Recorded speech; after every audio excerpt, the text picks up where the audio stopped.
Muy bien, veamos este esquema de repaso de hematología del tema de las anemias, ¿ok? Muy bien, nos ubicamos en la parte superior izquierda para comenzar con lo que es anemia ferropénica. Luego hablaremos de anemia megaloblástica, ¿correcto? Estas dos son las también llamadas anemias carenciales, por si acaso.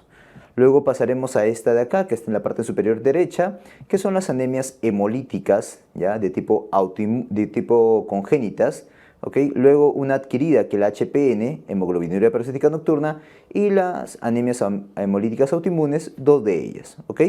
Muy bien, nos ubicamos en la parte superior izquierda para hablar de anemia ferropénica, ¿correcto? Muy bien, nos ubicamos ahí, por favor. Lo primero que tenemos que hacer es definir qué es una anemia ferropénica, doctor. Una anemia ferropénica es aquella que se da por la deficiencia, ¿ya? Debido a la deficiencia de hierro, ¿correcto? Muy bien, es debido a esto entonces, deficiencia de hierro. Muy bien, doctor, otra manera de definir la anemia ferropénica, ok. Esta anemia ferropénica es una anemia, es decir, definida por una hemoglobina baja, ¿correcto? Microcítica, es decir, un BCM bajo. ¿Qué significa esto? Menos de 80 femtolitros. Y que a la vez es un HCM bajo, es decir, hipocrómica, menos de 27 picogramos. Menos de 27 picogramos, ¿correcto? Es otra manera de decir la anemia ferropénica. Es una anemia, disminución de hemoglobina, microcítica, hipocrómica. Es más, no te olvides, esta anemia ferropénica, jala una flechita, es la anemia más frecuente a nivel mundial. ¿Correcto? Es la más frecuente a nivel mundial. Datito, la segunda más frecuente a nivel mundial, anemia por enfermedad crónica o también conocida como anemia inflamatoria, ¿ya? Pero datito, otro datito, es que la anemia inflamatoria o anemia por enfermedad crónica viene a ser también la anemia más frecuente en hospital, paciente hospitalizado, ¿correcto? Muy bien. Además, la anemia ferropénica también es la anemia más frecuente dentro de las microcíticas hipocrómicas, por si acaso. ¿Ok? Muy bien, doctor. Ahora, ¿debido a qué se da esto, doctor? Ok, la causa de esto puedo agruparlo en 4. ¿Ok?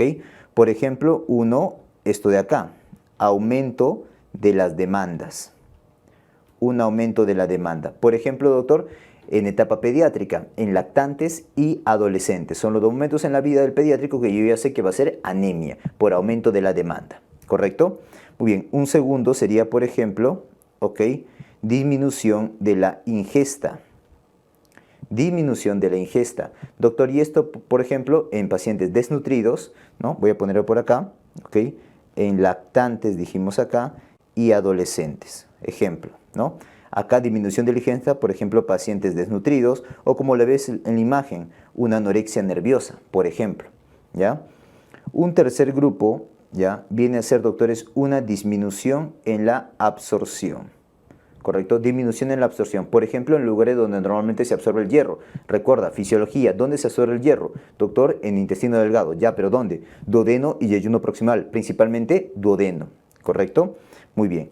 Doctor, entonces ahí, ¿cuándo sería un ejemplo de disminución de la absorción? La ectomía. Ectomía de duodeno o ectomía de yeyuno, por ejemplo. ¿Correcto? También, doctores, la gastrectomía.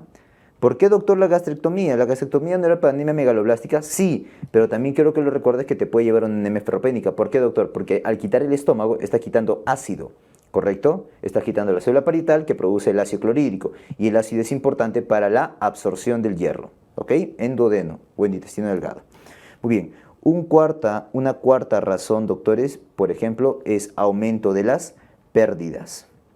Aumento de las pérdidas. Por ejemplo, doctor, lo más clásico, ¿ok? En países de primer nivel va a ser neoplasias, cáncer. ¿Ok? Doctor, ¿qué neoplasias? Por ejemplo, cáncer de colon, principalmente el lado derecho, ¿no es así? Y también, doctores, cáncer gástrico, por ejemplo, o sea, cáncer del tracto gastrointestinal. Y no solamente del tracto gastrointestinal, también puede haber pérdida de sangre a través de la orina, ¿no es así? O por las menstruaciones también, aumento de las pérdidas, ¿ok? O de repente una úlcera que está sangrando, ¿correcto? Son ejemplos nada más de aumento de las pérdidas, ¿ok? Entonces ahí tienen las causas. Ahora, si hablamos de la fisiopatología, doctores, ¿ya? La fisiopatología lo vamos a ver que tiene 3 fases, ¿ya? la primera fase, que es la fase de disminución de los depósitos, depresión, ¿ya?, de los depósitos, ¿correcto? La segunda fase, que viene a ser la fase de eritropoiesis ferropénica, eritropoiesis ferropénica. Y la tercera fase, que es la anemia ferropénica establecida, ¿correcto? Anemia ferropénica establecida, ¿ya? Muy bien, listo. Eso es, doctores, para las 3 fases fisiopatológicas. Ahora, en cada fase fisiopatológica vamos a ver que van a haber alteraciones laboratoriales, ¿correcto? En la primera fase, con la fase de depresión de depósitos, ¿qué va a estar bajo, doctor? Acá va a estar bajo la ferritina, ¿no? La ferritina, y va a estar bajo la hemosiderina. La hemosiderina, ¿correcto? En la segunda fase va a seguir bajando estos. La ferritina y la hemosiderina va a seguir bajando. ¿Pero qué se agregan?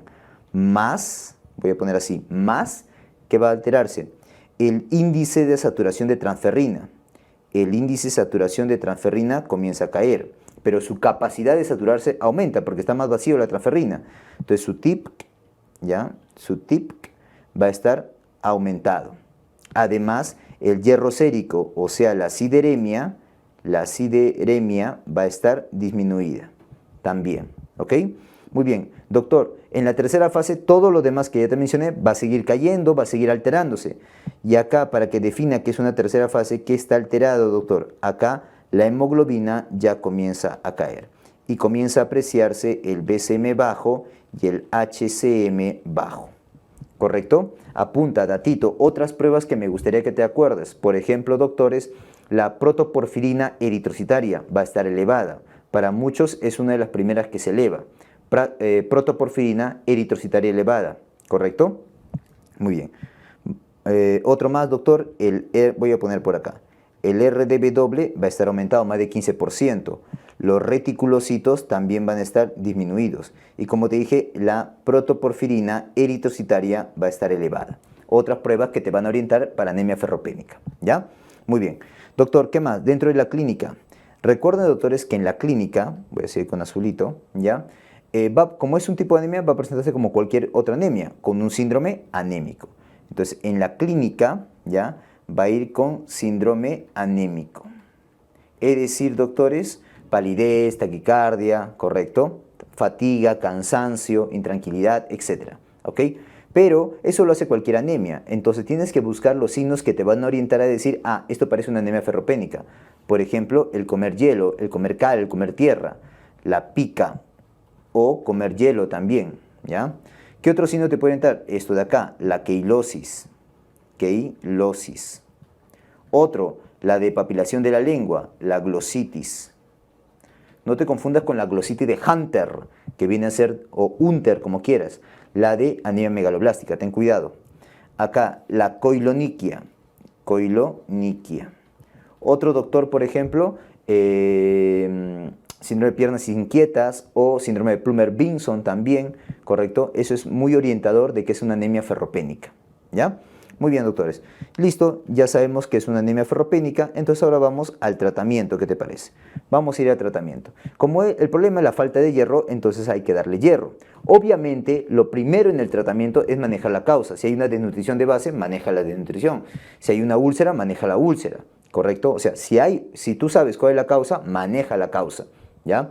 Pero también tienes que darle hierro, entonces vamos a darle hierro, ¿ya? Ahora, este hierro yo le puedo dar por 2 lugares, ¿ya?, para el tratamiento. Le puedo dar vía oral, que sería lo mejor, ¿ya?, es lo más fisiológico, ¿correcto? O le puedo dar por vía parenteral, ¿correcto? Cuando es por vía parenteral puede ser vía endovenosa, hay también intramuscular y hay también intradérmica, ¿correcto? Muy bien. Si vas a utilizar una parenteral, sería la endovenosa, por si acaso, si es que vas a utilizar, ya que no se recomienda la intramuscular ni la intradérmica, aunque existen, ¿ok? Muy bien. Listo, vamos con la vía oral, que como te dije, es la mejor. Para adultos, ¿cuánto es la dosis? Recuerda que todo es en base al hierro elemental, todo es en base al hierro elemental. ¿Ok? Le voy a dar 150 a 200 miligramos por día. Acá no es por kilo, es por día. Y para niños, doctor, para niños 3 a 5 miligramos por kilo, ahora sí, por día. Todo esto es de hierro elemental, ¿correcto? Muy bien, listo. Doctor, ¿y hay dosis profiláctica? Por ejemplo, la profilaxis para la gestante es 60 miligramos al día, acuérdate, ¿ok? Y para niño, profilaxis o preventivo, 1 a 2 miligramos por kilo por día. ¿Estamos de acuerdo? ¿Ok? Muy bien, listo. Ahora, doctor, este hierro que tú le estás dando te puede ya dar problemas gastrointestinales, o mejor dicho, su RAM. Su RAM más frecuente, ¿cuál es? Su RAM más frecuente son del tracto gastrointestinal, náuseas, vómitos, dispepsia, dolor abdominal, ¿correcto? Datito, no te olvides. Ahora, también este hierro, doctores, ¿ya? Dependiendo de la presentación, cuánto hierro elemental va a haber en cada una de ellas. Por ejemplo, en la que más usada, sulfato ferroso, ¿cuánto de hierro elemental tiene? Tiene 20% de hierro elemental. El otro, el gluconato ferroso, tiene 12% de hierro elemental. Y el fumarato ferroso tiene 33% de hierro elemental. ¿Correcto? Ya. Ahora, después que yo estoy, doctores, dando el hierro, tengo que ver si hay una buena respuesta. Entonces, para ver la respuesta, ya por eso puse acá un lente, tengo que observarlo. Para ver la respuesta de este hierro, por vía oral, ¿no? ¿Qué marcadores puedo tener? Para ver la respuesta en el tiempo. Por ejemplo, le puedo pedir los reticulocitos, los cuales van a comenzar a elevarse en el día 2, día 3. Y se dice que ya está bien elevado, ¿ok? Día 5, día 10. ¿Ok? Lo mismo, doctor, la hemoglobina comienza a aumentar en la segunda, tercera semana, pero se dice que ya está adecuadamente aumentado o llega a su valor normal generalmente a los 2 meses de un adecuado tratamiento. ¿Ya? Muy bien. Ahora, doctor, ¿por cuánto tiempo duración, por cuánto tiempo voy a dar el hierro? Le voy a dar el hierro, doctores, por cuando la hemoglobina ya esté normal. Le sumo, el momento que llegue la hemoglobina normal, le sumo, ¿cuánto tiempo, doctor? 3 a 4 meses. ¿Correcto? 3 a 4 meses. Ahora, recuerda también, doctores, que hay condiciones en las cuales van a hacer que mejore la absorción de este hierro y otras que disminuyan la absorción de hierro. Por ejemplo, ¿qué condiciones me hacen a mí que aumente la absorción del hierro? Por lo tanto, yo lo voy a aplicar junto al hierro bioral. Por ejemplo, consumirlo en ayuno, ¿ok? Y junto a vitamina C, ¿ok? Doctor, ¿pero qué condiciones me disminuyen la absorción del hierro? Por ejemplo, doctores, cuando lo utilizas o con antiácidos, ¿correcto? Con los fitatos, oxalatos, ¿ok? Taninos, fosfatos, ¿correcto? Y también con el calcio. En esas condiciones, doctor, ahí podría disminuir la absorción del hierro. Así que hay que evitarlo cuando usas hierro, ¿ya? Ahora, como te dije, si vas a utilizar por vía parenteral, sería endovenoso, ¿ya? Y uno de los más usados es el hierro dextrano. Hierro dextrano, ¿ok? Ahí tienes que aplicar la fórmula para saber cuánto le vas a dar de hierro, la fórmula de Ganzoni. La fórmula de Ganzoni, ¿ok? Muy bien.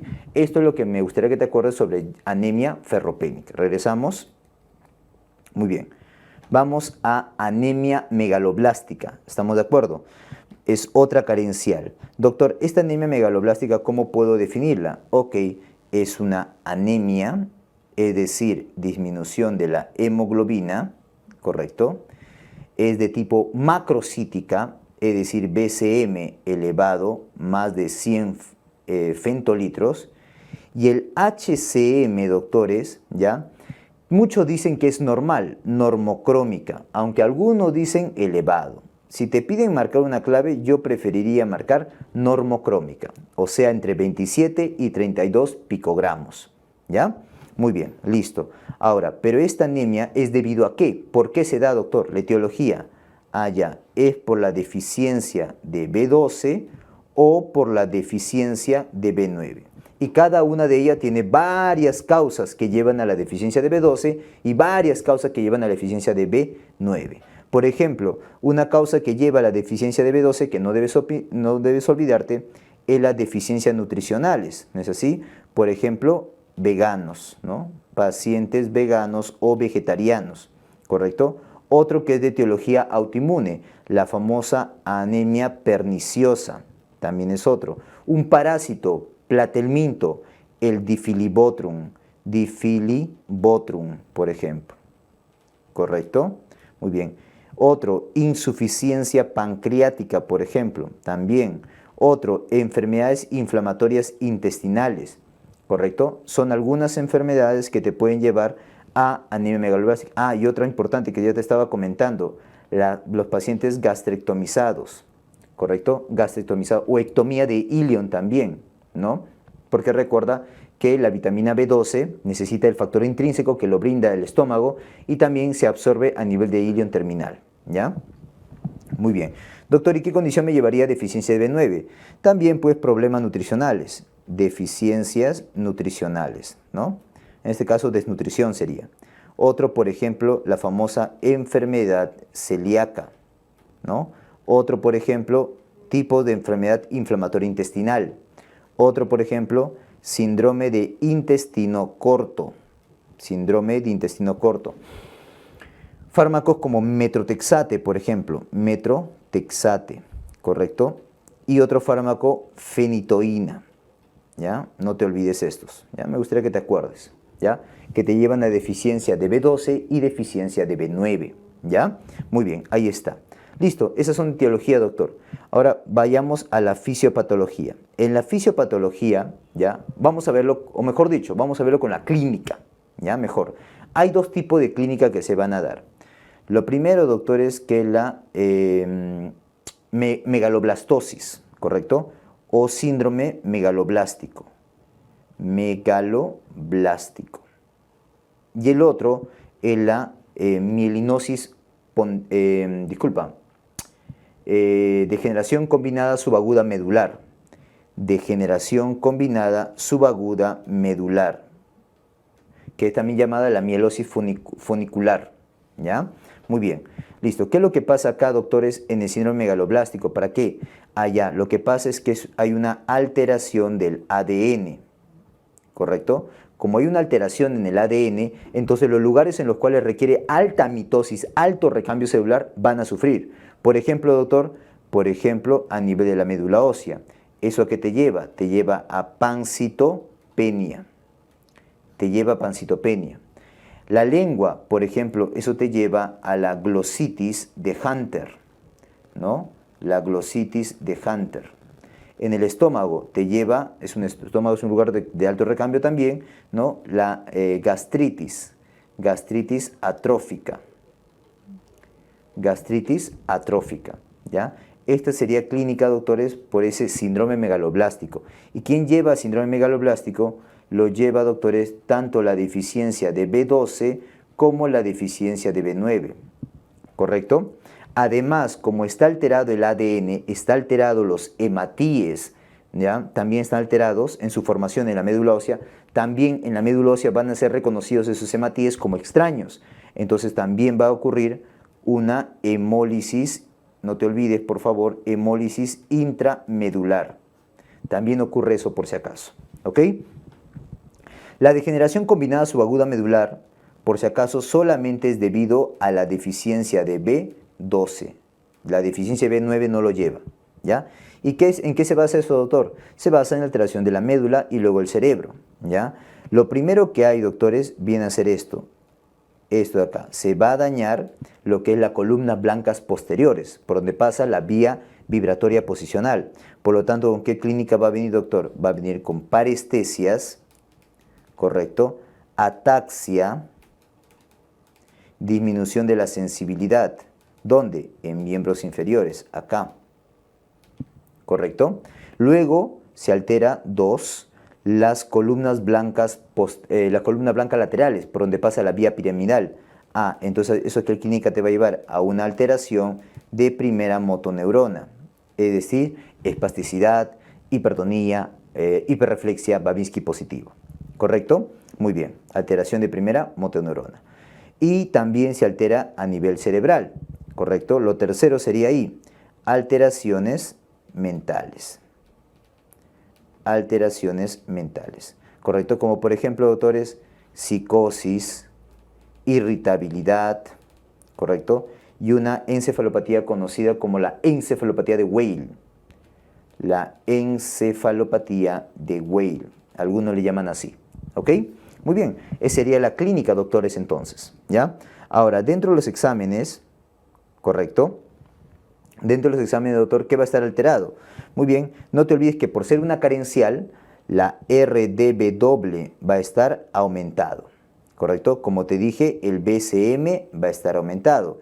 El HCM, muchos dicen que está normal, es normocrómica, ¿ya? ¿Estamos de acuerdo? O sea, entre 27 y 32 picogramos. Muy bien, son los exámenes básicos. ¿Qué pasa con los reticulocitos? Los reticulocitos también van a estar bajos, acuérdate, no se van a ir formando, ¿ok? También, doctor, ¿qué vaya a aparecer? La pancitopenia, o sea, leucopenia, plaquetopenia y, bueno, la anemia, pues, ¿no? ¿Ok? También, como hay hemólisis intramedular, también la bilirrubina total va a estar aumentada a predominio indirecto, ¿correcto? Por lo tanto, como hay una hemólisis, la LDH también va a estar aumentada. Recuerda que este tipo de hemólisis, datito, es una hemólisis de tipo extravascular, ¿ya? Muy bien. ¿Qué más? En una lámina periférica, ¿ya? Puede encontrar esto de acá, que son los neutrófilos polisegmentados. ¿Qué significa que sea polisegmentado? Que tiene más de 5 segmentos. Lo normal es 3, 4, 5. ¿Correcto? Eso es lo normal, ¿ya? Muy bien, eso es lo que varía. En la lámina periférica también puedo ver hematíes ovalados, ¿ya? Ovalados y grandes, macrocitos ovalados. Acá voy a poner, también puedo ver macrocitos, ¿ya? Ovalados, que para muchos es lo primero que aparece, ¿ya? Otra prueba que también, doctores, se puede usar es la prueba de Schilling, pero esto solamente se ve en deficiencia o se utiliza cuando hay deficiencia de B12 para ver la causa, ¿ya? Muy bien. Doctor, esa deficiencia de B12, ¿ok? Mejor dicho, ¿cómo se aplica el test de Schilling? Son 3 fases, doctor, ¿ya? Te acordarás. La primera fase es para llegar al diagnóstico de ¿qué? De deficiencia de B12, simplemente por la falta de consumo de B12, ¿ya? La segunda fase es para diagnosticar la anemia perniciosa. La tercera fase es para definir o diagnosticar un intestino corto o si no, un problema a nivel del sobrecrecimiento bacteriano. Sobrecrecimiento bacteriano, ¿ya? Y la cuarta fase es para diagnosticar ahora sí, insuficiencia pancreática. ¿Correcto? La cuarta fase es para diagnosticar una insuficiencia pancreática. ¿Ok? Muy bien, ahí está, la fase del test de Schilling. Solamente es para deficiencia de B12, para buscar su causa. ¿Ya? Muy bien, excelente. Eso es con respecto a la anemia megaloblástica. ¿Ya? Antes que me olvide, recuerda que obviamente también ante la sospecha tengo que solicitar ¿qué cosa?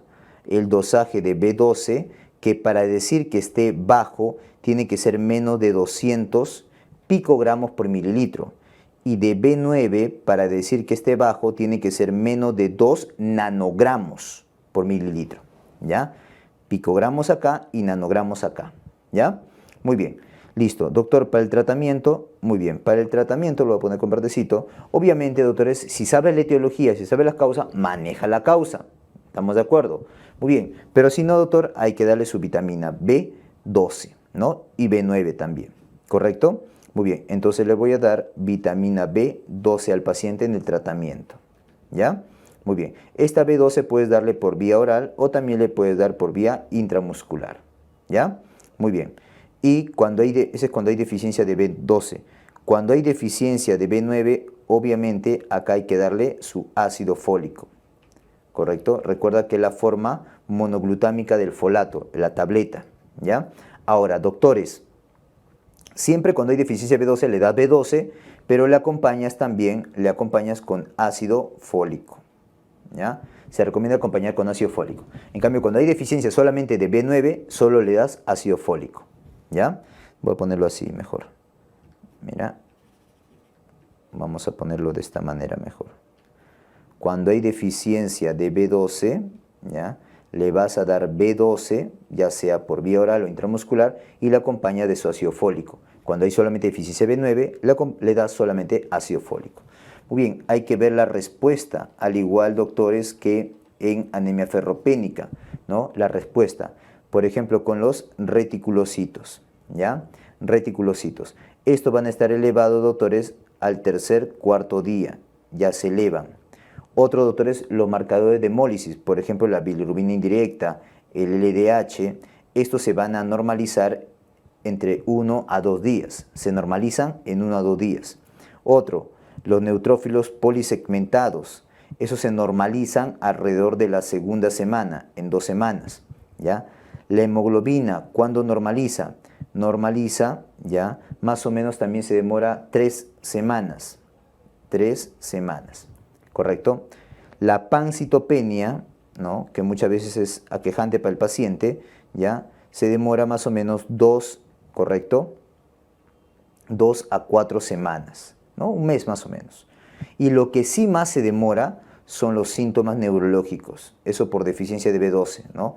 Los síntomas neurológicos se pueden demorar, doctores, de 3 hasta 1 año, 12 meses, ¿ya?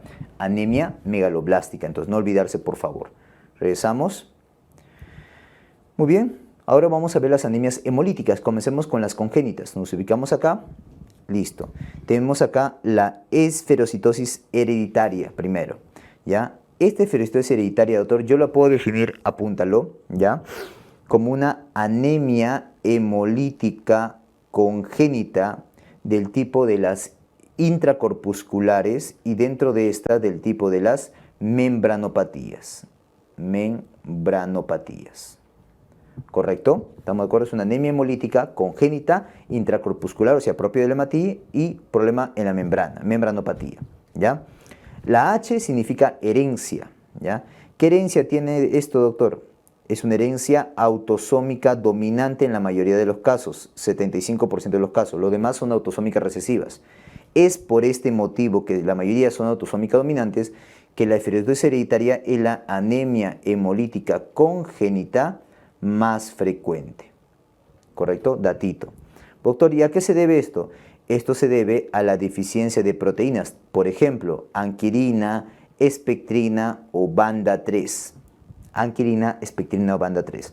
Entonces, como hay, doctores, una pérdida de proteínas, la membrana que está unida o anclada al citoesqueleto, ¿ya? Se separa. Y al separarse, como una gemación, pierde, mira, se pierde. Como una gemación, se pierde. Y al perderse esto, ¿cómo queda el hematíe, doctor? Queda de forma redonda, ¿correcto? Pierde parte de membrana y parte de citoplasma. Y queda redondito, queda esférico. Además, no solamente que quede esférico, también es que aumenta su permeabilidad al sodio.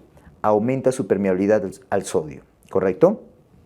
Muy bien, eso es lo que ocurre en la esferocitosis hereditaria, ¿ya? ¿Qué tipo de hemólisis hace? Tú sabes que una manera de clasificar las hemólisis es en intravascular o extravascular. Acá suele ser una anemia extravascular, ¿ok? En su clínica, doctores, se caracteriza porque va con la famosa triada clásica de las anemias hemolíticas. ¿Cuál es la triada clásica, doctores, de las anemias hemolíticas? La anemia, ¿correcto? 2, la ictericia, ¿ok? Ictericia. Y 3, la esplenomegalia.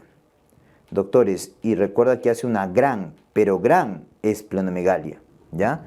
O sea, este es uno de los que característicamente hace esa triada clásica de las anemias hemolíticas, ¿ya? Acompañado de eso, doctores, más si quieres, va con cálculos, ¿no? Desarrolla cálculos a nivel de la vía biliar y también te puede hacer úlceras cutáneas, ¿ya? Úlceras cutáneas. Doctor, dentro de los exámenes, ok, dentro de los exámenes recuerda que podemos tener acá, ok, el famoso test de fragilidad osmótica, aprovechando, pues, doctores, esa alteración que desarrolla, o sea, ese aumento de la permeabilidad del sodio, el test de fragilidad osmótica. Otro, doctor, por ejemplo, la prueba de autohemólisis, ok, la prueba de autohemólisis. Muy bien, son pruebas que yo puedo solicitar.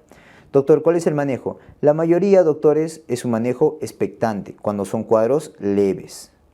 Cuando son cuadros leves, solamente expectante, ¿ya? Pero si son cuadros moderados a severos, ahí puedo aplicar, esperar que tenga más de 4 años y hacerle el tratamiento curativo de la hemólisis, que es la esplenectomía. esplenectomía. ¿Correcto? Y si voy a quitar su gran vaso que tiene, entonces le tengo que sumar vacunación.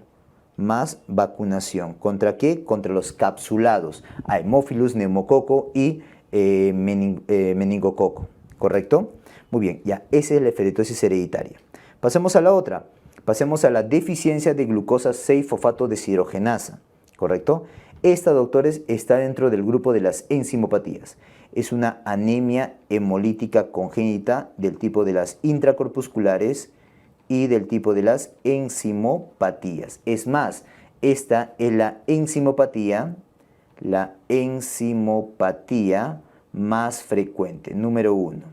¿Correcto? La segunda es la deficiencia de piruvato quinasa, que ahorita vamos a comentar. ¿Ok? Muy bien. Entonces, ¿esto qué desarrolla, doctor? Desarrolla una deficiencia de la enzima, de la glucosa 6, mejor dicho, fosfato deshidrogenasa. ¿Qué herencia tiene? Principalmente tiene una herencia recesiva ligada al X, o sea, ligada al sexo, ¿correcto? Esta flecha para arriba y flecha para abajo representa la vía que va a estar alterada. Como esta hay deficiencia de enzima, ¿qué vía se altera? Recuerda que se altera la vía de monofosfato hexosa. Entonces, desarrolla una alteración de la vía monofosfato hexosa.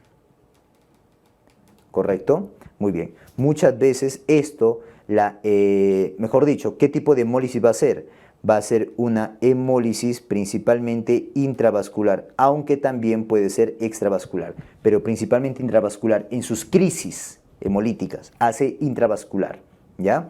Muy bien. Doctor, o sea, ¿vienen crisis? Sí, generalmente estos vienen como cuadros agudos, vienen en crisis hemolíticas o cuadros agudos, a diferencia, como te voy a decir, de la deficiencia de piruvato quinasa, que viene más crónico, ¿correcto?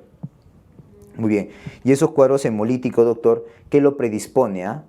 Ya lo predispone el consumo de ciertos fármacos, como por ejemplo, doctores, la sulfa, la nitrofurantoína, la furazolidona, la fenazopiridina, por ejemplo, la primaquina, procesos infecciosos, sepsis, neumonías, por ejemplo, y el consumo de habas. El consumo de habas es el fabismo, ¿ya? Por si acaso.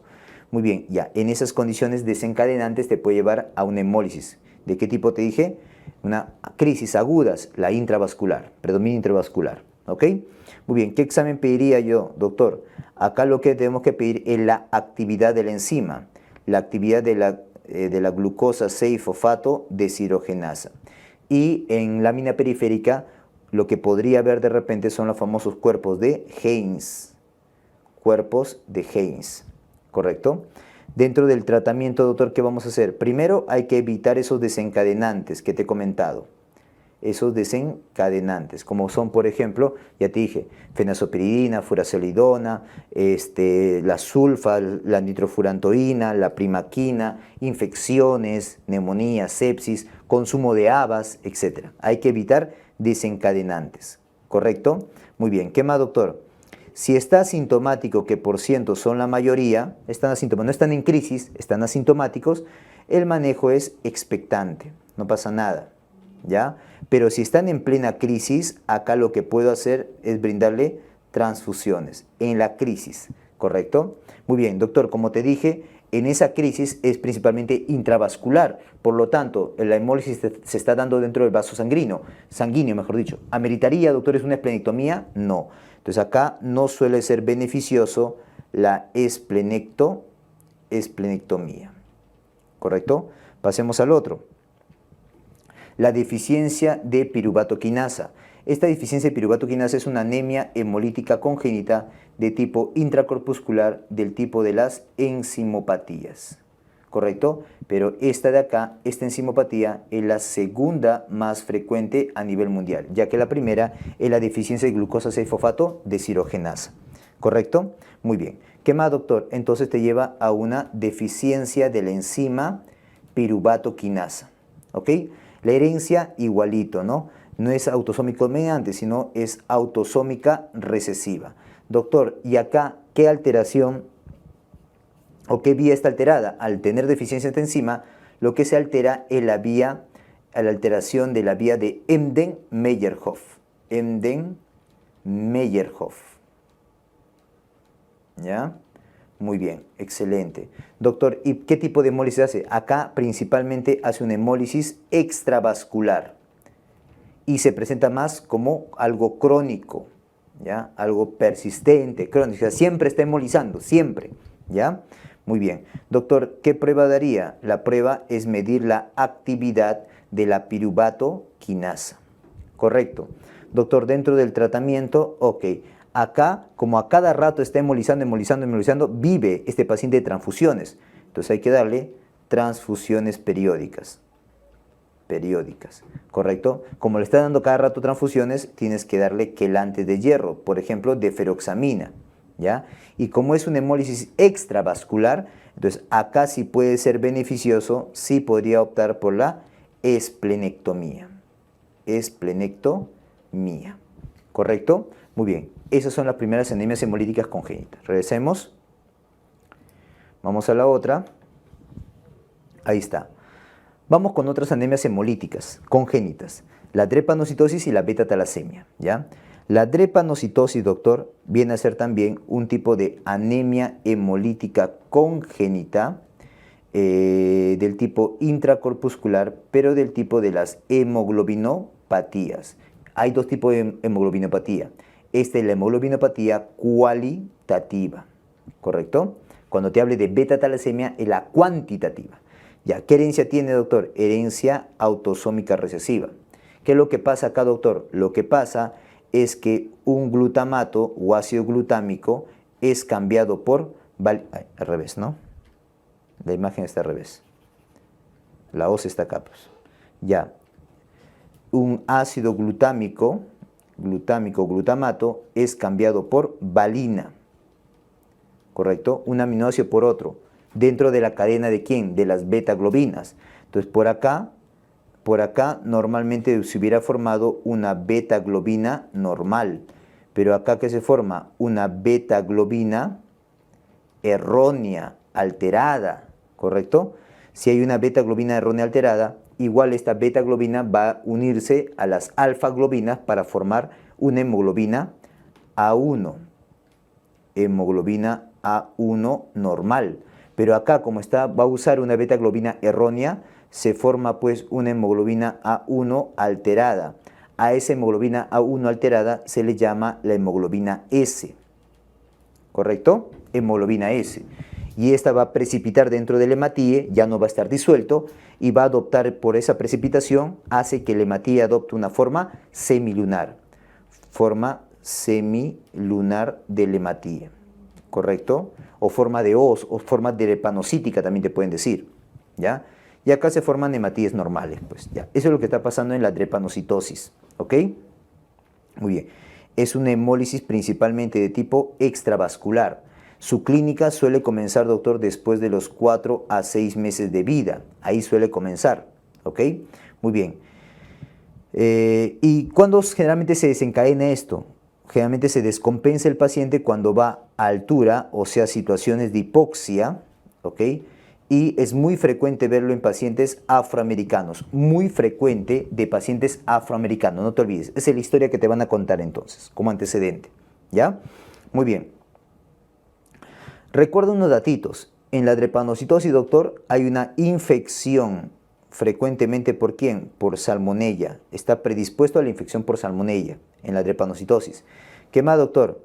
También se va a infartar. Hay un infarto del vaso por crisis vaso-oclusivas. Por crisis infartos blancos, le dicen. ¿Ya? Se hace una autoesplenectomía. Solito se quita el vaso de este paciente. ¿Ok? Muy bien. Listo. No se olviden eso, ¿ya? Muy bien, ¿qué más? En la columna, en la vértebra, ¿ya? Puede desarrollar un signo, el signo de boca de pez. Vértebra en signo de boca de pez, ¿ya? Muy bien, listo. Dentro de los exámenes, doctor, ¿qué pediría? Muy bien, obviamente lámina periférica para ver qué cosa, los drepanocitos. Para ver los drepanocitos, ¿ya? También, doctores, puedo ver comúnmente los dianocitos, ¿ya? Los dianocitos, o sea, forma de diana, ¿ya?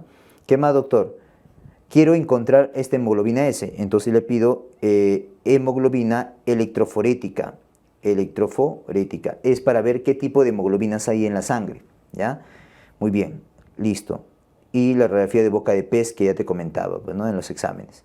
Muy bien, listo. Manejo, para el tratamiento hay que dar analgésicos, porque viene con bastante dolor, e hidratación, para que no te lleve a las crisis vaso-oclusivas, ¿ya? Analgesia e hidratación. ¿Qué más, doctor? También puedo llevarle, hay que diluir esa sangre, exsanguíneo transfusión parcial, para diluir la sangre y no genere la crisis vasoclusivas, ¿ya? También le puedo dar hidroxiuria, Doctor, ¿y para qué la hidroxiuria? Lo que hace la hidroxiuria, doctores, es que comienza a producir más hemoglobina fetal y hemoglobina A2, ¿no? Principalmente hemoglobina fetal, para que reemplace a esta hemoglobina A1 errónea, para que reemplace a la hemoglobina S y trabaje la hemoglobina fetal, ¿ya? Para eso sirve la hidroxiuria. También hay que vacunarlo, ¿ya? Doctor, ¿la vacuna por qué? La vacuna, doctores, porque estos pacientes, recuerda que se hacen autoesplenectomía, solitos se quitan el vaso. Ten cuidado, ¿ok? También va a requerir transfusiones periódicas. ¿Ya? Muy bien, listo. Pasemos al otro, a la beta-talasemia. La beta-talasemia es una anemia hemolítica congénita del tipo intracorpuscular y del tipo de las hemoglobinopatías, solamente que acá es cuantitativa. Su tipo de herencia también es herencia autosómica recesiva. Recuerda un datito, esta beta-talasemia es la más grave de las anemias hemolíticas. La más grave, correcto, de las anemias hemolíticas, no olvidarse, ¿ya? ¿Qué es lo que pasa acá? Hay una ausencia de la beta-globina. Como hay una ausencia de beta-globina, ¿esto a qué te lleva? Te lleva a una precipitación. Precipita la alfa-globina. Esa precipitación se puede ver acá, mira, en los hematíes. ¿Correcto? Ahí está la precipitación de las alfa-globinas. ¿Ok? Muy bien, porque no hay beta-globina. Listo. Doctor, ¿qué más? Este es un tipo de hemólisis extravascular. Y como buena hemoglobinopatía que es, su clínica suele aparecer después de las 4 a 6 meses de vida. Ahí suele aparecer.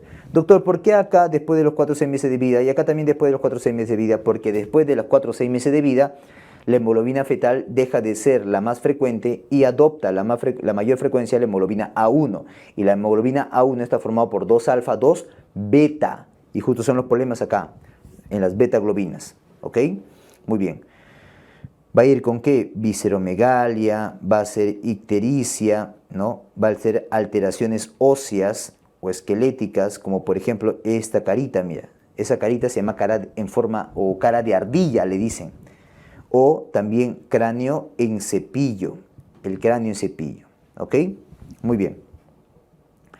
¿Qué más, doctor? Dentro de las pruebas le pedirías la electroforesis de hemoglobina, para ver pues que la hemoglobina A1 ya está ausente, está bajo, no tiene hemoglobina A1, ¿ya? Muy bien, radiografía de cráneo para ver qué cosa, este signo de acá, el signo de cráneo en cepillo, correcto. Muy bien, tratamiento, doctores, muy bien, como un tratamiento curativo, ¿ya? Podemos brindarle trasplante de progenitores hematopoyéticos. Como acá se trata de una hemólisis extravascular, hay que hacer esplenectomía. Podría hacer esplenectomía. ¿Correcto? También van a requerir transfusiones y a cada rato, bastantes transfusiones, muchas transfusiones. Estos son los pacientes que reciben hipertransfusiones. ¿Correcto? Hipertransfusiones. ¿Ya? Y como reciben varias transfusiones, deferoxamina, como quelante del hierro, deferoxamina. ¿Ok? Regresamos. Comencemos con HPN. ¿Ok? La hemoglobinuria paroxística nocturna. ¿Ok? Muy bien, este HPN, doctores, viene a ser pues un tipo de anemia hemolítica, ya no congénita, sino adquirida. Es una anemia hemolítica adquirida, ¿ya? Del tipo, doctores, intracorpuscular. Se le puede conocer como una membranopatía. Una membranopatía, pero adquirida, ¿correcto? Doctor, ¿y esta membranopatía adquirida debido a qué es? Ok, doctores, lo que pasa es lo siguiente, ¿ya? Se debe a una mutación adquirida. ¿Doctor, de quién? Una mutación adquirida del gen PIGA, ¿correcto? ¿Y dónde se ubica este gen PIGA, doctor? Se ubica en el cromosoma X. ¿Qué es lo que pasa? Mira, esta mutación del gen PIGA va a evitar que se forme la proteína PIGA. Lo que hacía esta proteína PIGA, doctores, es llevar al glucosamín, ¿ok? Al N-acetilglucosamín, llevaba para que se una con el PI, ¿ya? Fosfatilinositol. Una vez unido eso, salía, pues, doctores, miren, a la cara externa de la membrana del hematíe. Salía a ese nivel y se convertía en una proteína de anclaje, la proteína PIG, ¿correcto? Y esa proteína de anclaje lo que hacía era anclar al CD59 al CD55, lo ancla, ¿correcto? ¿Y eso para qué sirve, doctor? Para que cuando pase el sistema de complemento, vea el CD55, vea el CD59 y diga, ah, este es mi hematíe. Entonces, cuando no hay la proteína de anclaje, no va a haber este CD55, no va a haber este CD59, por lo tanto va a haber ruptura, hemólisis, doctores, de este hematíe. Y no solamente lo que va a haber, hemólisis, sino también va a desencadenar otros procesos fisiopatológicos. Como por ejemplo, doctor, además de la hemólisis, que por cierto es una hemólisis intravascular, a predominio nocturno, ¿ya? Por eso el nombre de hemoglobinuria parasítica nocturna, ¿ok? También va a ser clínica de insuficiencia de médula ósea, o sea, va a venir con pancitopenia, con todos sus problemas, ¿ok? Y también va a ser un efecto de trombofilia, o sea, trombosis. Por ejemplo, va a ser un síndrome de Budd-Chiari. El síndrome de Budd-Chiari es la formación de coágulos, trombos, en las venas suprahepáticas, ¿correcto? ¿Ok?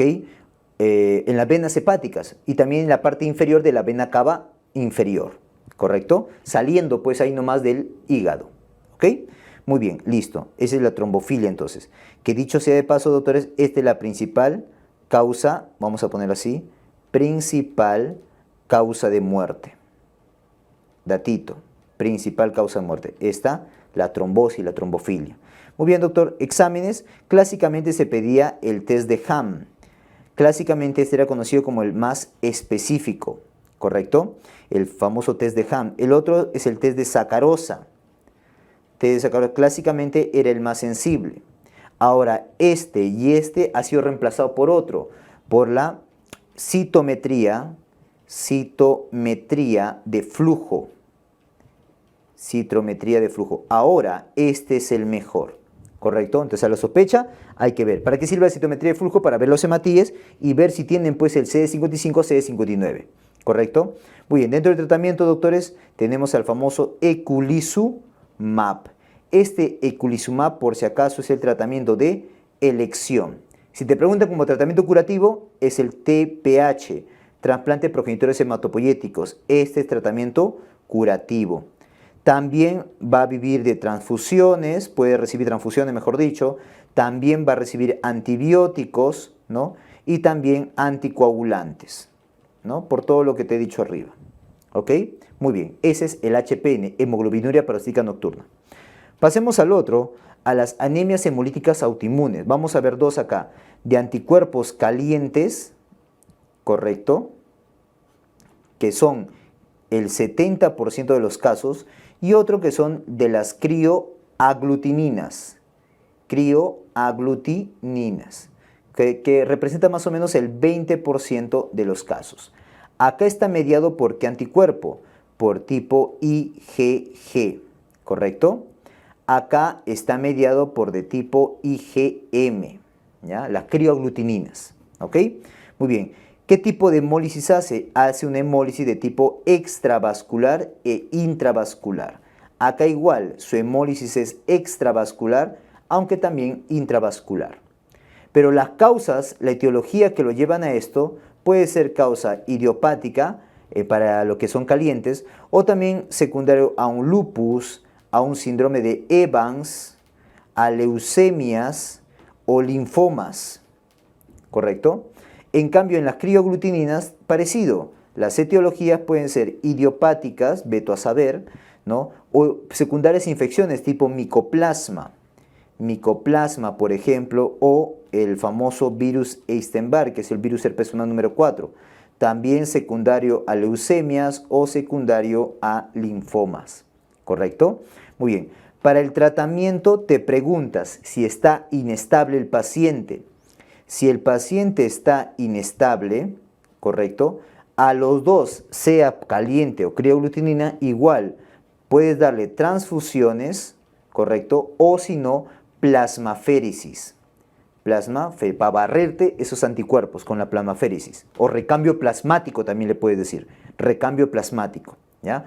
Pero cuando estamos hablando solamente de la caliente, si hablo solamente de la caliente, acá, doctores, su tratamiento de primera línea, caliente, con C de ¿qué? De corticoide. Su tratamiento de primera línea son corticoides. Segundo, rituximab. El rituximab, doctores, al igual que el eculizumab, este rituximab es un anticuerpo monoclonal, pero dirigido contra los CD20. El eculizumab, no te olvides que es dirigido contra el complemento C5. ¿Ya? Muy bien. Y también puedo dar inmunosupresores. En lo que es crioaglutininas, ¿ya? En crioaglutininas, ¿correcto? Acá, doctores, podría darle corticoides, podría darle inmunosupresores, ¿ya? Pero la respuesta es pobre, no suelen responder. Así que acá sería el tratamiento rituximab. Rituximab.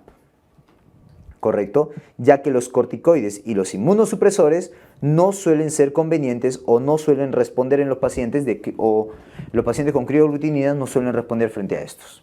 ¿Correcto? Muy bien, no te olvides que en las crioaglutininas, en las anemias hemolíticas autoinmunes por crioaglutininas, ahí, doctores, va con acrocianosis, fenómeno de Raynaud, por ejemplo. ¿Ok? Muy bien, hasta ahí entonces lo que son anemias, ¿ok? Hemolíticas. Muy bien, este sería el esquema de repaso de hematología del tema de anemias, ¿ok? Muy bien. Muy bien, veamos el esquema de repaso de hematología en esta parte del tema de trastornos de la hemostasia, ya sea primaria o trastorno de hemostasia secundaria. Recuerda que los grandes protagonistas de la hemostasia primaria, doctores, vienen a ser los vasos y las plaquetas, ¿correcto? Por lo tanto, si hablo de trastorno de hemostasia primaria, hablo de que es un trastorno o bien de vasos o bien de plaquetas. En este caso hablaremos de las plaquetas, PTI y PTT, ¿ok? Muy bien. Y trastorno de hemostasia secundaria, recuerden que los grandes protagonistas son los factores de coagulación, ¿correcto? Muy bien, por lo tanto, entonces si hablo de trastorno de hemostasia secundaria, estoy hablando, pues, doctores, de una alteración en ellos, ya sea su consumo, su falta de formación o su alteración por fármacos de repente, ¿ok? Muy bien, listo, entonces comencemos con, ahí vamos a ver lo que es el CIT, fármacos y hemofilias. Comencemos con trastorno de hemostasia primaria, ¿ok? Nos ubicamos acá y vamos a hablar del famoso PTI. Muy bien. El PTI, doctores, ¿ya? Este acrónimo todavía se sigue utilizando, pero ya no se le llama a la enfermedad púrpura trombocitopénica inmune. ¿Te acuerdas que antes se le llamaba así? Ahora ya no. ¿Ahora cómo se le llama? Ahora se le llama trombocitopenia, ¿correcto? Idiopática, o bueno, trombocitopenia inmune primaria. Inmune primaria. ¿Correcto? ¿Ya? Antiguamente se le llamaba púrpura, ahora ya no, pero todavía se sigue utilizando el término o el acrónimo PTI, ¿correcto? Ahora, este PTI yo lo puedo dividir en dos tipos, doctores, o dos grupos. Uno de presentación aguda,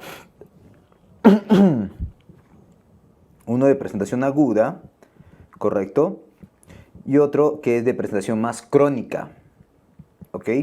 Muy bien, este de presentación aguda se presenta generalmente en niños, ¿correcto? Entre las edades de 2 a 5 años. Y suele ser ligeramente más frecuente en varones, solo ligeramente, por eso pongo mayor igual, ¿correcto? En la crónica suele ser en adultos, ¿correcto? Entre la edad de 20 a 50 años de edad. Y acá sí es más frecuente en mujeres, mucho más frecuente en mujeres. ¿Correcto? Muy bien. Dentro de la fisiopatología, doctores, obviamente esto está mediado por anticuerpos. Anticuerpos dirigidos, doctores, por si acaso, de tipo IgG, dirigidos contra la glicoproteína de superficie de las plaquetas, la glicoproteína 2B3A, y también sobre la glicoproteína 1B. Si te pide marcar los dos, marca esos dos, pero si te pide marcar uno, prioriza el 2B3A. Correcto. Un dato muy importante, doctores, es que en niños, búscale un antecedente de cuadro viral que llega, infecta al niño y el niño ahí desarrolla los anticuerpos, ¿ya? En adultos no se ve ese antecedente de cuadro viral, por si acaso. Correcto. Muy bien. Muy bien, doctores. Ahora, en la clínica, la presentación clínica es similar, doctores. ¿Van a venir con qué? Con clínica de trastorno de hemostasia primaria, es decir, sangrado superficial, petequias, equimosis, gingivorragia, epistaxis. ¿Ok? Muy bien, entonces va a venir con esto, ¿no? Petequias, correcto, equimosis, gingivorragia, ¿ok? Epistaxis, ¿correcto? Tanto la aguda como la crónica, así vienen. Doctor, ¿tiene que haber alguna diferencia? Sí, hay alguna diferencia. ¿Cuál? ¿Cómo inicia? Su inicio acá suele ser más agudo, más súbito, de todas estas petequias, gingivorragia, epistaxis, equimosis. En cambio, el inicio en una crónica suele ser más insidioso. Ahora, ¿por qué puse el calendario acá? Porque en su evolución, ¿ya? ¿Cómo evoluciona esto? Su evolución acá, doctores, suele ser un cuadro más agudo, de duración, que a la justa dura, doctores, unos cuantos días o semanas, nada más. Dura semanas, ¿correcto? En cambio, en la evolución de una crónica, acá puede durar meses o hasta años. Y tiene resolución espontánea. Acá la resolución espontánea sí es frecuente. Sí se presenta. En cambio, acá la resolución espontánea no suele presentarse. ¿Correcto? Por eso se vuelve crónica, pues. Muy bien. Ahora, viendo los exámenes auxiliares, doctores, obviamente como este es un trastorno de plaquetas, ¿qué es lo que está pasando? Se está consumiendo las plaquetas, ¿correcto? Muy bien, y al consumirse, obviamente eso se llama plaquetopenia. Entonces va a tener plaquetopenia, ¿ok? Que suele ser mucho más bajo en las agudas, en los niños. Y acá también tiene plaquetopenia, pero no tanto como en las agudas o en los niños, ¿correcto? Otra prueba que suele estar, doctores, alterada es el tiempo de sangría. Va a estar prolongado, ¿ok? Tiempo de sangría. Doctor, para el tratamiento, ok, para el tratamiento en niños tienes que clasificar, ¿no? Su gravedad. Grado 1, grado 2 o grado 3. En estos casos, ¿qué opciones tengo yo? Observación, manejo expectante, le puedo dar corticoides o incluso hasta inmunoglobulina E. Cuando es grado 4, ¿ya? Puede ser que comprometa la vida, ¿ya? Ahí podría pensar darle transfusión de plaquetas, podría darle pulso de metilprednisolona, inmunoglobulina E, más anti-D, más menos anti-D, ¿correcto? Son opciones que yo tengo, ¿ya? Muy bien. Y caso muy rarísimo que podría optar por la esplenectomía. En la crónica, que es de adultos, acá generalmente la primera pregunta que te haces es ¿cuánto está el nivel de plaquetas y si tiene o no sangrado? Si tiene menos de 30.000 plaquetas, menos de 30.000, ¿ya? Y o hay sangrado, ¿correcto? Acá sí hay que darle corticoide. Incluso podría darle inmunoglobulina E. ¿Cuándo priorizaría dar inmunoglobulina E? Cuando tiene, doctores, sangrado importante, sangrado grave, por ejemplo, un sangrado intracraniano, ¿ok? Pero si tiene más de 30.000 plaquetas y no presenta signos de sangrado, entonces el manejo simplemente es observación, ¿correcto? Muy bien, esto es para un PTI, trombocitopenia inmune primaria. Recuerda, datito, aumenta tu nivel. Estos PTI, estos primarios, no suelen hacer o no hacen esplenomegalia. Si tú tienes un PTI, entre comillas, que tiene esplenomegalia, ese es secundario. Secundario. ¿Secundario a qué, doctor? A un lupus, por ejemplo. A una colagenopatía, por ejemplo. ¿Correcto? Búscale secundarismo. ¿Ok? Es el PTI. La plaquetopenia aislada, no te olvides. Y es muy frecuente en niños, ¿ah? Por si acaso. Muy bien, regresamos. Ahora veamos otro trastorno de hemostasia secundaria que sería el PTT, ¿no? O de hemostasia primaria, mejor dicho. El PTT, doctor, es el acrónimo de púrpura trombocitopénica trombótica. Púrpura trombocitopénica trombótica.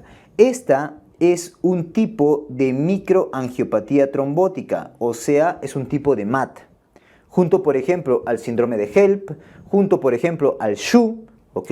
Es más, ¿no? PTT se le conoce como el SHU del adulto, el síndrome hemolítico urémico del adulto, ¿ya? Muy bien. Doctor, ¿y debido a qué es? Debido, ¿por qué? Por una mala función, no funciona o no hay la enzima ADAMTS13. Por eso es que se da, ¿ok? Oiga, doctor, ya, pero ¿para qué sirve la ADAMTS13? Ok, normalmente recuerda, ¿ok? Que las plaquetas cumplen las tres funciones de las plaquetas, ¿no? La AAA se adhiere, se activa y se agrega. En la adhesión y en la agregación plaquetaria tiene mucho que ver el factor de von Willebrand para la adhesión y para la agregación, ¿correcto? Entonces se adhiere con el factor de von Willebrand, luego el factor de von Willebrand ayuda en la agregación, se está agregando cerro de plaquetas, ¿ok? Cuando se activa la hemostasia primaria, pero, ¿ok? Llegará un momento en que eso tiene que liberarse. O sea, no puedes comenzar tu coagulación de plaquetas y vas a terminar hipercoagulado. Lo que tienes que hacer en algún momento, doctores, es que esas plaquetas luego se liberen. Y para liberarlas hay que romper al factor de von Willebrand. O sea, lo que tenemos acá, miren. Miren cómo acá están las plaquetas, se ha adherido, se ha activado y se están agregando. ¿Quién tiene que ver ahí? El factor von Willebrand. ¿Ok? Muy bien, pero no puedes estar así toda la vida. Entonces viene una enzima que es el ADAMTS13 y rompe al factor de von Willebrand y libera las plaquetas. ¿Qué pasaría si no estuviera ese ADAMTS13? Ya sea porque no se ha producido, no se está produciendo, o ya sea porque se está gastando este ADAMTS13. ¿Ok? Muy bien, si no hay ADAMTS13, mira pues cerro de plaquetas, mira. ¿Ok? ¿Estamos de acuerdo? Muy bien. Ahora, entonces, la ausencia de la ADAMTS13 puede verse de dos motivos. Una mutación hereditaria o algo adquirido. Entonces podemos tener dos tipos de PTT. El hereditario, congénito, ¿correcto? Sería el número 1. Y el número 2 es el adquirido, ¿correcto? Este hereditario se da ¿por qué? Por esto, por una mutación en el ADAMTS13. Esto suele ser ¿de quién? Lo voy a ver en los niños. En cambio, la adquirida se da ¿por qué? Por la presencia de un anticuerpo dirigido contra el ADAMTS13. Este se suele presentar en adultos, ¿correcto? Típico de mujeres jóvenes, es más, afroamericanas. Y este es el más frecuente, comparado con el hereditario, ¿ok? En consecuencia, ¿qué te va a llevar, doctor? A una pentada clínica. ¿Cuál es la pentada de la PTT? 1. La anemia hemolítica microangiopática, que se presenta en un 100% de los casos, ¿correcto? 2.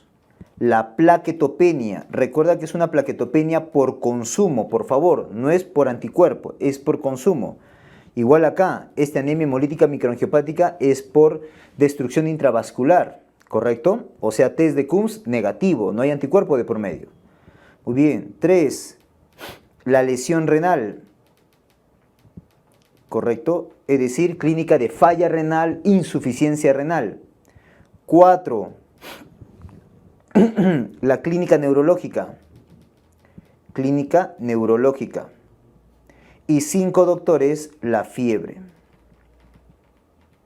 Muy bien, esa es la pentada clínica de la PTT, púrpura trombocitopénica trombótica.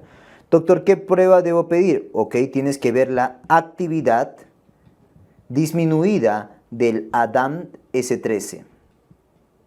¿Correcto? Y si es mediado por anticuerpos, o sea, si es adquirido, podrías dosar anticuerpo contra el ADAMT S13. ¿Correcto? ¿Ok? Muy bien. Obviamente voy a ver en los exámenes también plaquetopenia, anemia hemolítica, urea crea elevado por la falla renal. ¿Correcto? Muy bien. Dentro del tratamiento, doctores, ¿qué voy a dar? Lo primero que debe dar es plasmaféresis o recambio plasmático. Tratamiento, esto de acá. Plasmaféresis o recambio plasmático. Otras cosas que puedo dar, por este primer puesto. Segundo, por ejemplo, corticoides. Y tercera opción, de repente, el rituximab. ¿Ya? También es una opción. Cuando obviamente está mediado por anticuerpos, ya que el rituximab es un anticuerpo monoclonal dirigido contra el CD20, o sea, contra los linfocitos B, que luego se convierten en plasmocitos y producen anticuerpos, ¿no? Justamente para evitar eso, ¿ok? Ahí está la púrpura trombocitopénica trombótica. Regresamos. Muy bien, ahora veamos trastorno de hemostasia secundaria y comencemos con la coagulación intravascular diseminada. CID. Doctores, el CID, que significa coagulación intravascular diseminada, ¿por qué se caracteriza? Diseminada. Se caracteriza, doctor, ¿por qué? Por el consumo de todos los factores de coagulación. Es el consumo aumentado de todos los factores de coagulación, incluyendo las plaquetas. ¿Por qué? Por una activación exagerada de la hemostasia. ¿Correcto? Ya, este CID yo lo puedo dividir en dos tipos, en agudo y en crónico. Un CID agudo y un CID crónico. El CID agudo, doctores, es porque se consume muy rápido, tan rápido que no se puede compensar ese consumo de los factores de coagulación y las plaquetas. Por lo tanto, un agudo en la clínica, ¿cómo viene? Con sangrado. Esto viene con sangrado. En cambio, un crónico, como es algo crónicamente, entonces le da chance, ese consumo exagerado que se instala de manera crónica, le da chance al cuerpo, a la médula ósea para poder, o al hígado mejor dicho también, para poder reemplazar estos factores de coagulación y plaquetas de manera constante. Entonces, si bien se está perdiendo varios factores de coagulación y plaquetas de manera muy rápida, este es compensado, con las justas pero compensado. Se ha adaptado el cuerpo de manera crónica. Entonces, acá el problema no es que en algún momento le falte, porque siempre se está compensando, sino que se está consumiendo formando coágulos, trombosis. Por eso viene con clínica de isquemia, ¿correcto? Este viene con trombosis. Y por lo tanto hace clínica de isquemia. El otro más bien viene con clínica de sangrado, ¿ya? Muy bien. Una causa de este CID agudo, doctores, es esto, paciente con sepsis. Datito, la sepsis es la causa más frecuente de coagulación intravascular diseminada y también es la causa más frecuente dentro de sepsis aguda, ¿ya? Un ejemplo de sepsis crónica son, por ejemplo, neoplasias. ¿Correcto? Neoplasias. Ahora, ¿qué prueba va a estar alterada? Obviamente, todos los factores de coagulación están consumidos. Por lo tanto, las pruebas que evalúa a los factores de coagulación, o sea, la vía extrínseca, la vía común y la vía intrínseca, ¿no? Van a estar alterados. O sea, el TP va a estar prolongado. El TTPA va a estar prolongado. El TT va a estar prolongado.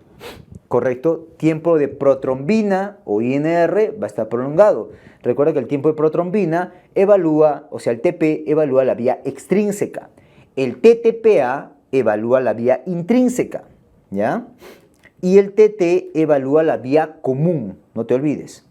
¿Qué más, doctor? También voy a ver producto de degradación del fibrinógeno. Producto de degradación de la fibrinolisis, ¿correcto? También lo que va a estar consumido es el fibrinógeno consumido, ¿correcto? Dímero D elevado, esto va a estar elevado, dímero D elevado también. ¿Qué más? Las plaquetas van a estar consumidas, el tiempo de sangría también va a estar prolongado. te das cuenta cómo se altera toda la hemostasia, ¿correcto?, en la coagulación intravascular diseminada. Doctor, ¿cuál sería el tratamiento? Ok, lógica. El tratamiento en un cuadro agudo, de SID agudo, como está sangrando porque se consume muy rápidamente y bastante los factores de coagulación y plaquetas, entonces dale lo que necesita. Doctor, necesita transfusión. Transfusión de plaquetas porque ya no tiene, se le ha agotado, no puede reemplazarlo rápidamente. Y transfusión de plasma fresco congelado. Otro, como una variante del plasma fresco congelado, es el crioprecipitado. Que también podría darle. ¿Ok? En cambio, el tratamiento para el crónico, doctores, como está formando trombosis, hay que darle anticoagulante. Heparina. Heparina. ¿Correcto? Muy bien. Esa es coagulación intravascular diseminada. ¿Ok? Muy bien.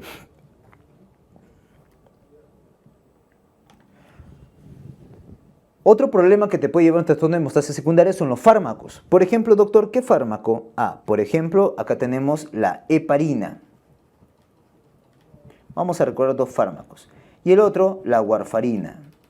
Warfarina. Recuerden, doctores, que la heparina, ¿qué cosa es? Es un anticoagulante de tipo parenteral.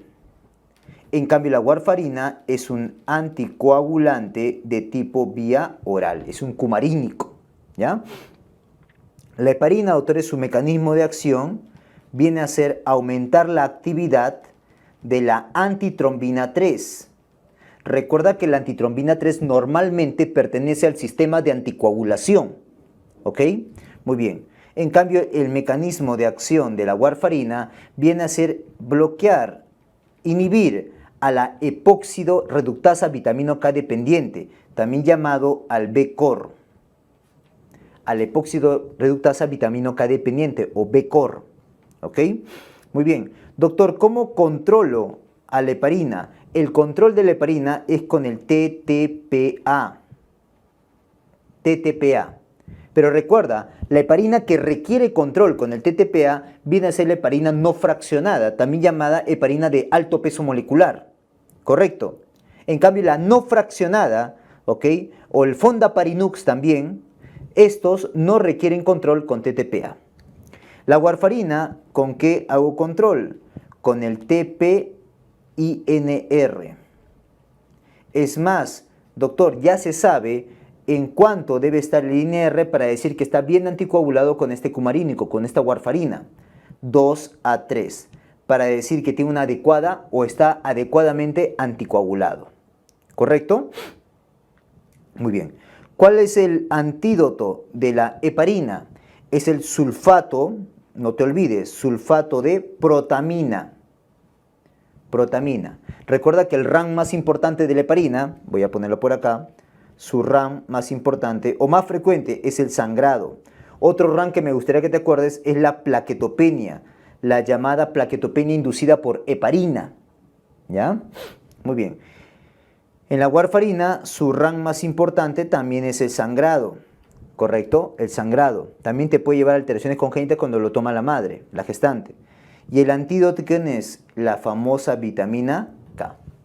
Entonces no te olvides de todos los fármacos, heparina y la warfarina, ¿correcto? Que te llevan a alterar la hemostasia secundaria, ¿correcto? Muy bien, vamos. Hablemos ahora de las hemofilias dentro de los trastornos de hemostasia secundaria, ¿ok?